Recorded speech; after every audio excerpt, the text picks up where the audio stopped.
বললে তো কোনো সমস্যার সমাধান হয় না, সমস্যার সমাধানটা করতে হবে। আমার আজকের বিষয় ছিল হসপিটালে কি আছে ইনফ্রাস্ট্রাকচার, আর কি নেই, কতটা কি করতে হবে। দেখুন, আমাদের মতো এরকম একটা সদর হসপিটাল যেখানে প্রচুর মানুষ এর ওপর ডিপেন্ডেন্ট। এখন মেডিকেল কলেজ একটা আরামবাগে হয়ে গেছে, আমি ওনাদের থেকে যেটা জানতে পারলাম, ডিস্ট্রিক্টে একটার বেশি মেডিকেল কলেজ স্যাংশন হয় না। কিন্তু এখানে নিউরো ডিপার্টমেন্ট প্রচণ্ড প্রয়োজন। কারণ বেশিরভাগ যারা অ্যাক্সিডেন্ট হয় আমাদের এই এক্সপ্রেসওয়েতে, বেশিরভাগই কিন্তু চুঁচুড়া হসপিটালের ওপর ডিপেন্ডেন্ট।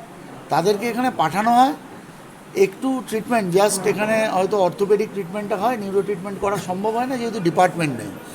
তো সেক্ষেত্রে যাতে ডিপার্টমেন্ট করা যায়, হেলথ আমাদের মিনিস্ট্রির সাথে কথা বলে, দেখুন কিছু সিস্টেমের ল্যাকিং আছে, সেটাকে ওভারকাম করতে হবে আমাদের, এবং যাতে মানুষ ঠিকঠাক পরিষেবা পেতে পারে। এখানকার বাথরুমের এমন অবস্থা, সুস্থ মানুষ গেলে অসুস্থ হয়ে যাবে। তো সেগুলো তো পরিষ্কার পরিচ্ছন্ন, দেখুন অনেকেই আছে, অনেক হয়তো দেখা গেল তার আর্থিক অবস্থা অত্যন্ত খারাপ, কিন্তু শুধু এখানকার ইনফ্রাস্ট্রাকচার খারাপ বলে খুব কষ্ট করেও তারা বাইরের কোনো নার্সিংহোমে যাচ্ছে। কিন্তু দেখুন, একটা হসপিটালে যে গুণমানের ডাক্তার থাকে সেটা কিন্তু আপনি কোনো নার্সিংহোমে গিয়ে সেই সুবিধা বা সুযোগ পাবেন না।